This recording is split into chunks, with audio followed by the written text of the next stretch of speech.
हमारे किसी भी डिज़ायर को मैनिफेस्ट करने में सबसे पहला स्टेप होता है इंटरनल ट्रांसफॉर्मेशन। हम अपने सबकॉन्शियस बिलीव्स को किस तरह से चेंज करें कि हमारे गोल्स, हमारी ड्रीम्स मैनिफेस्ट हो जाएं, सच हो जाएं। तो ये हमेशा हेल्पफुल होता है कि हम जो मन है जिसे हम बदलना चाह रहे हैं वो एग्जैक्टली काम कैसे करता है इस बात को जानें। जब भी इसमें कोई इच्छा उत्पन्न होती है तो ऐसी क्या चीज़ें हैं जो उस इच्छा को मैनिफेस्ट होने से रोकती हैं। जैसे हमारे अंदर कोई इच्छा जगी, कोई जॉब, रिलेशनशिप, पैसा, कुछ भी हो सकता है। जैसे ही हमारी कोई इच्छा जगती है जो हमारे सबकॉन्शियस बिलीव्स को मैच नहीं करती, तो हमारे अंदर एक रेजिस्टेंस होता है, क्योंकि हमारे मन ने ये मान लिया है कि वो इच्छा हमारी पहुंच के बाहर है, तो मन उसका विरोध करता है। अंदर से आवाज़ आती है कि नहीं, ये तो हो ही नहीं सकता। और जब ये बात अंदर गहराई से बैठी हुई है कि ये हो ही नहीं सकता, तो वो डिज़ायर मैनिफेस्ट नहीं हो पाता। लेकिन अब हमारे अंदर इच्छा तो जग चुकी है और हम उसे पूरी करना चाहते हैं, उस ड्रीम को अचीव करना चाहते हैं, डिज़ायर को मैनिफेस्ट करना चाहते हैं। तो अंदर एक डेस्परेशन जगती है क्योंकि सबकॉन्शियस उस डिज़ायर को मैच नहीं कर रहा अभी, तो वो उसे हमसे अलग समझता है, कहीं दूर समझता है, उस डिज़ायर को अपने से अलग मानता है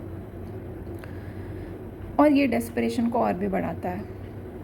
तो जब हम डेस्परेट होते हैं तो हम क्या करते हैं, कोई भी व्यक्ति जब बहुत क्रेज़ी हो जाता है, किसी पागल हो जाता है किसी चीज़ के पीछे, तो वो किस तरह की हरकतें करता है, वो आउट ऑफ कंट्रोल हो जाता है। और प्रायः ऐसा होता है कि वो जिस चीज़ के पीछे हम भागते रहते हैं वो नहीं मिलती, वो और आगे भागती रहती है। तो ये बात तो पक्की है कि डेस्परेशन से हम डिज़ायर को मैनिफेस्ट नहीं कर सकते हैं। डेस्परेशन से हम डिज़ायर को और दूर पुश करते रहते हैं।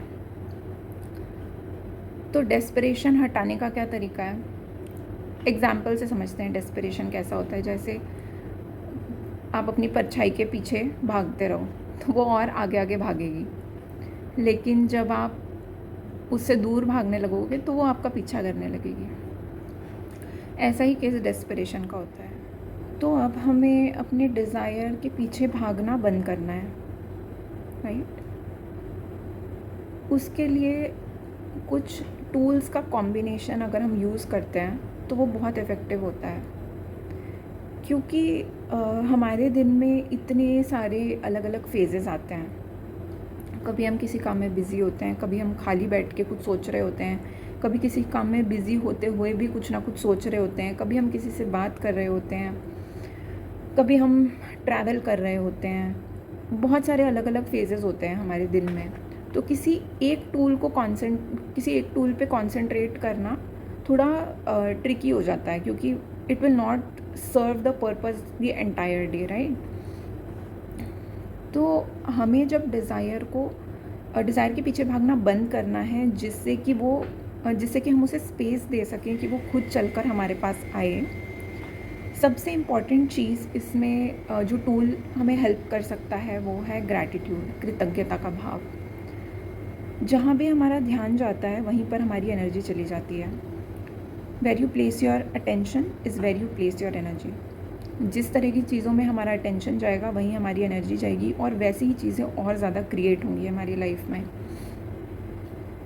अगर हम ऐसी चीज़ों की तरफ अपना ध्यान लेकर जाते हैं जिनके लिए हम थैंकफुल हैं, तो हमारी एनर्जी भी उसी तरफ चली जाएगी, ग्रैटिट्यूड में चली जाएगी, और वैसी ही चीज़ें और ज़्यादा हमारी लाइफ में होने लगेंगी जिनके लिए हम ग्रैटिट्यूड फील करेंगे।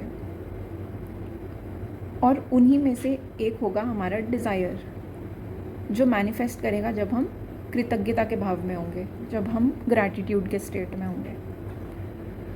दूसरा टूल जो बहुत यूज़फुल होता है, भले आपको कुछ मैनिफेस्ट करना है या नहीं करना है, ओवरऑल हैप्पीनेस के लिए भी, being here and now, being in the present moment. इस प्रेजेंट मोमेंट में रहना।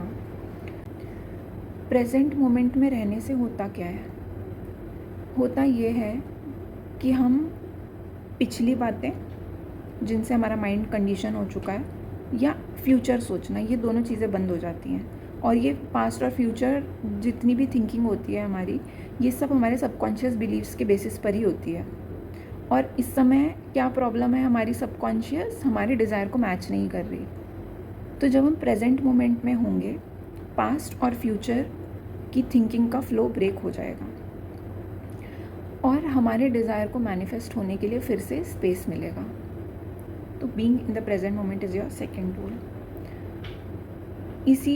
यही टूल हमें लेकर जाता है थर्ड टूल की तरफ, जिसे कहते हैं एक्टिंग ऑन योर पैशन। तो जब आप ऐसा कोई काम कर रहे होते हैं जिसमें आपका बहुत ज़्यादा इंटरेस्ट है, आप बहुत एंजॉय करते हैं उस चीज़ को करना, तो आपको समय की होश नहीं रहती कि कितना समय बीत गया वो करते करते, हमें पता नहीं चलता। तो ऐसी कोई एक्टिविटी, ऐसा कोई पैशन परस्यू करना हमें हेल्प करता है प्रेजेंट मोमेंट में हुक्ड रहने के लिए। So acting on your passion is the third tool which will again stop our thinking pattern. जो हम पास्ट और फ्यूचर के बारे में सोचते रहते हैं, वो इस पे स्टॉप लगा देगा और हमें प्रेजेंट मोमेंट में हुक्ड रखेगा, which will create space for your desire to manifest. अब फोर्थ टूल जो सबसे इम्पॉर्टेंट है, और इस पे मैं एक अलग डिटेल्ड वीडियो बनाना चाहूँगी, is realising your own worth, realising your worth and loving your self.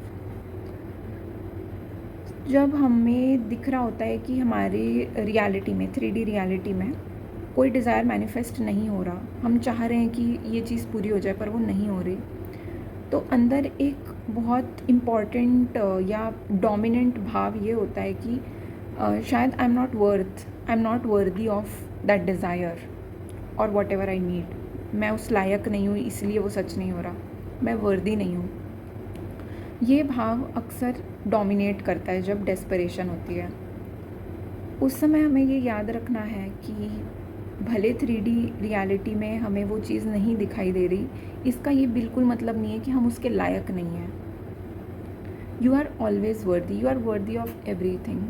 अगर आपका यहाँ जन्म हुआ है तो आप हर रिसोर्स, हर पॉसिबिलिटी, हर इवेंट को डिज़र्व करते हैं, जो भी आप चाहते हैं। भले वो आपको होता हुआ दिखाई नहीं दे रहा, इसका ये मतलब नहीं है कि आप उसे डिज़र्व नहीं करते। तो रियलाइजिंग योर ओन वर्थ, और ये बात याद रखना कि आपका जो स्टेट ऑफ बीइंग है, जो आपके अंदर की स्थिति, आंतरिक स्थिति है, उससे ज़्यादा इम्पॉर्टेंट कोई डिज़ायर नहीं हो सकता। आपकी अपनी प्रसन्नता से बढ़कर कोई डिज़ायर नहीं हो सकता। फिर वो मैनिफेस्ट हो रहा है या नहीं हो रहा है, आपकी खुशी से बढ़ के कोई डिज़ायर नहीं है। तो कुछ पूरा हो रहा है या नहीं हो रहा है, आपकी खुशी ज़्यादा इम्पॉर्टेंट है, और आप उसे वैसे भी डिज़र्व तो करते ही हैं, और उससे ज़्यादा इम्पॉर्टेंट है कि आप खुश हैं। ये टूल भी वही काम करेगा जब आपको ये विश्वास हो जाएगा कि हाँ, मैं वर्दी हूँ, मैं डिज़र्व करता हूँ, तो उसके पीछे भागना, उस डिज़ायर के पीछे बंद हो जाएगा, वो डेस्परेशन ख़त्म हो जाएगी और मन शांत हो जाएगा।